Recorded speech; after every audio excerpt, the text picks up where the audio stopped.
You were promoted because you're the best at what you do. Now you're in charge, you're the leader, and suddenly your greatest strength is becoming your biggest weakness. You're still jumping in, trying to solve all the technical problems, and you're getting behind, overwhelmed, and your team is starting to wonder if you're even cut out to lead. Does that sound familiar? Hi, I'm Julianne Sinak, founder and CEO of the Leader Channel, and I've worked with thousands of leaders from Fortune 500 companies to heads of state. And whether you're a new emerging leader or a seasoned executive, I want to help you succeed.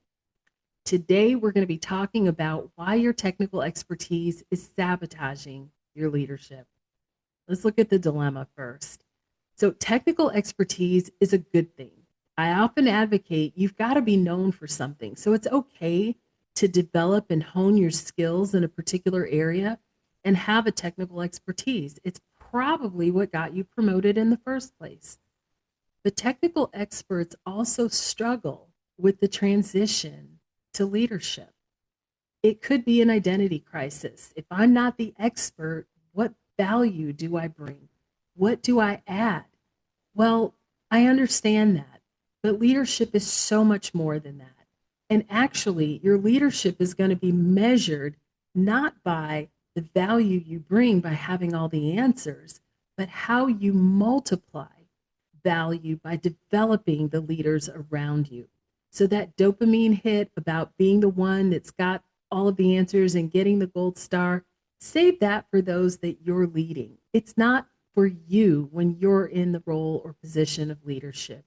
Your job is to help make sure that those around you have what they need to succeed, to grow and develop and to contribute. So that's the dilemma. But what I want to do is share 5 ways that you're probably relying on your expertise and you might be sabotaging your leadership. Then I want to share how you can change that. So, first, one of the things that you might be doing is you consistently solve all the problems instead of coaching your team members. You're robbing them of an opportunity to grow and to develop. Remember, having expertise is a good thing, but it's also important that you turn that into your power by helping develop leaders around you. So you're not the one who's got to have all the answers to all the problems. That's the first thing. The second thing, if you're doing that, you're probably creating a dependency on you. Your team members start coming to you, asking you for answers to all of their questions and problems. What do you think that does? It does a couple of things. The first thing is it creates a situation where they stop thinking for themselves. The second thing that it does is the third key, and that is that it creates a bottleneck for decision making where everything has to come through you. And that is not what you want in leadership, because if you're doing that, you're likely falling behind in what's expected of you and your own expectations. So something else you need to think about in terms of your reliance on your technical expertise and how it might be sabotaging you is that it limits your creativity and accuracy. What do I mean by that? Well, your expertise makes you start to think, oh, I've got this. I'm just going to keep doing what I did before. And that really makes you limited in terms of your learning curve. You're not absorbing and taking on new information. You're not seeing and problem solving from different perspectives. You only know what you know or what you knew. I have a really good mentor, and one of the things that she taught me early in my leadership roles, this is years ago, is she said to me, uh, don't think that you won't at some point have the answers. So she was in a leadership role. I was really starting out in leadership. And it really stuck with me because she said, don't think at some point that you won't have the answers and you won't know. And I was really perplexed by that. I was just graduating college in my undergrad, and I was really trying to be the best that I could be as I stepped out into the workforce for the first time. And what she meant by that, and I'll never forget this, And she said, the student will always become wiser than the teacher because the student will take what they know and what the teacher is sharing, what the teacher knows.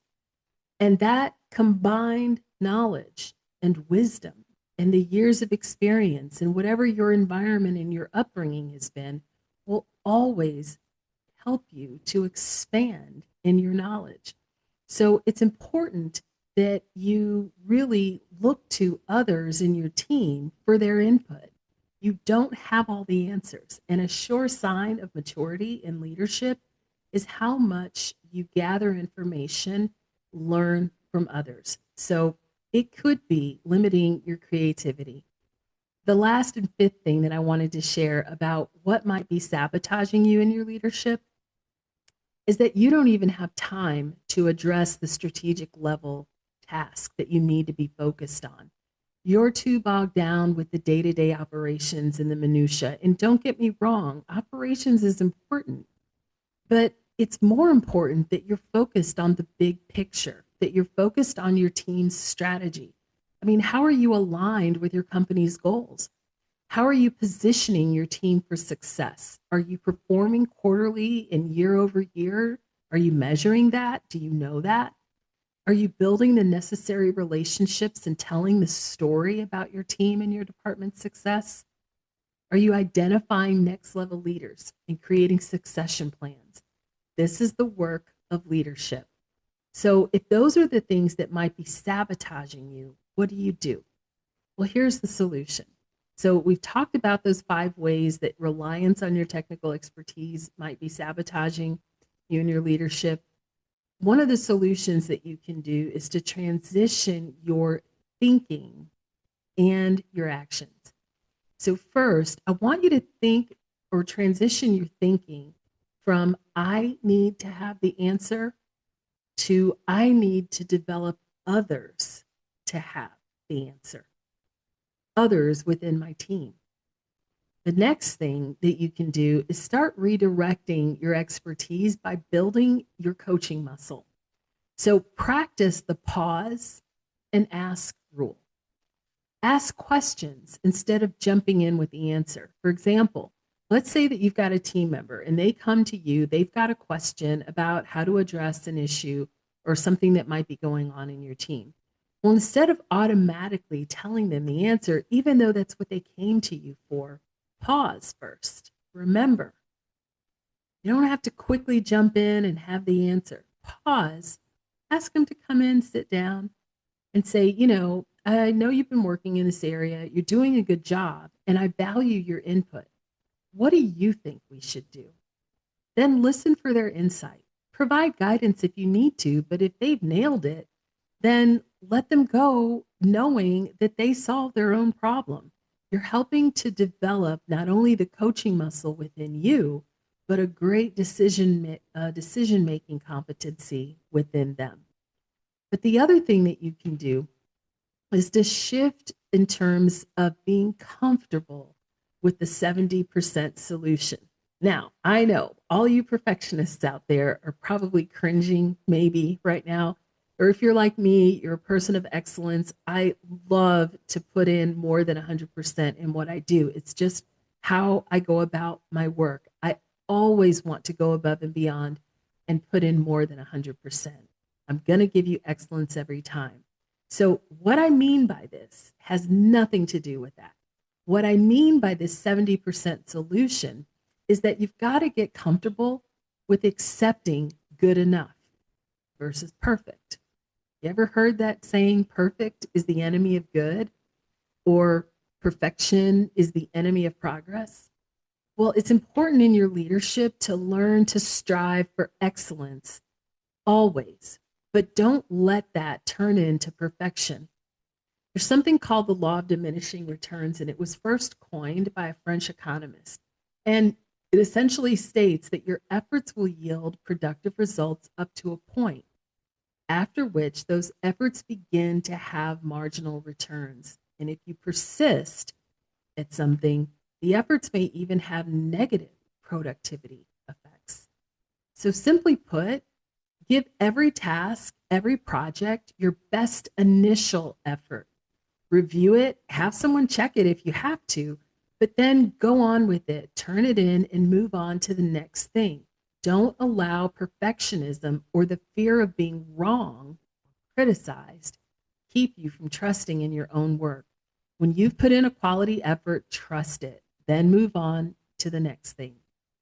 All right, so another thing that you can do is delegate parts of your job. This is a great way to identify internal talent and begin seeing those within your team, maybe in a new light or seeing what they can really do.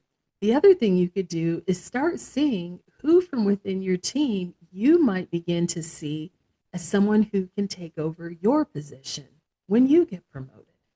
Imagine that. So start small, spread the wealth. You don't have to just do this with one team member.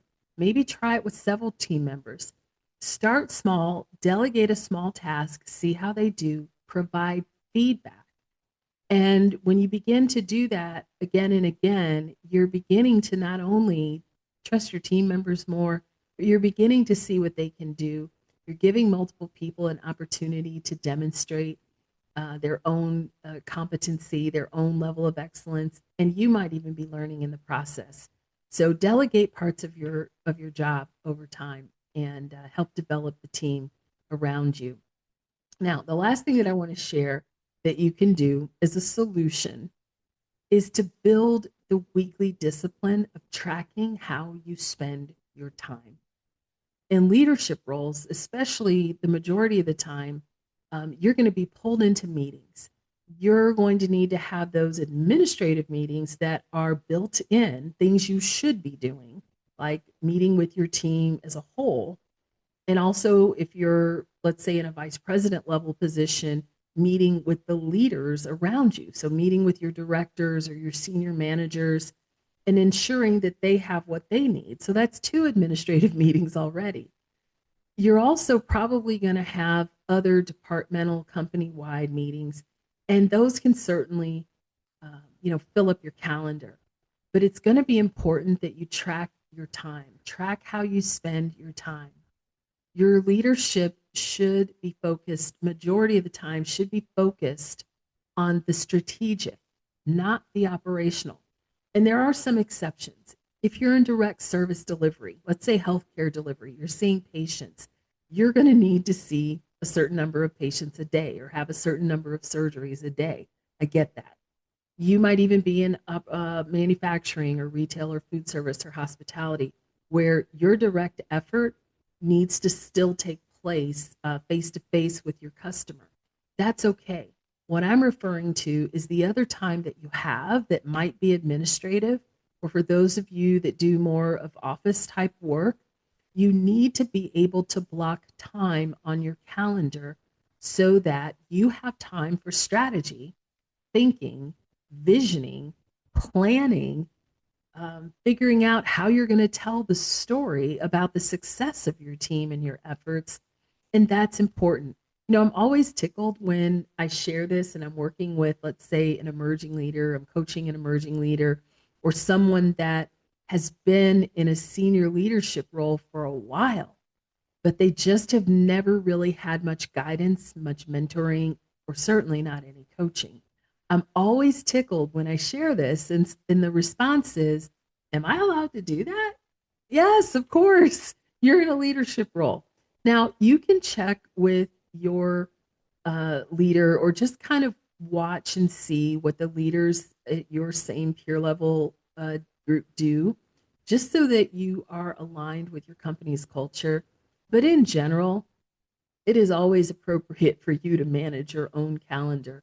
Or if you have an assistant, an executive assistant, ask them to help you with managing your calendar. Chances are they know what to do more than you do when it comes to managing your time. So get that help and be sure that you're blocking time on your calendar so that you can focus on the strategic. All right, so let's recap. First things first, stop sabotaging your own leadership by being at the center of solving every problem, providing every input, and making every decision. Instead, you want to start shifting your thinking And remember that while your technical expertise got you promoted, it won't keep you at that same level of success at the executive ranks. And it has very little to do with what makes you a great leader. Next, start redirecting your expertise by developing others. Ask questions. Ask for input from your team members instead of having all the answers. One thing you can also do is focus on the strategic and focus on effectiveness. Remember that law of diminishing returns and delegate. Put your best effort forward first, then move on to the next thing. You're also going to want to delegate more and keep your calendar balanced. Focus on the strategic and remember to block time so you can get things done. Your team does not need another technical expert. They need a leader, and that leader is you. Until next time, take care.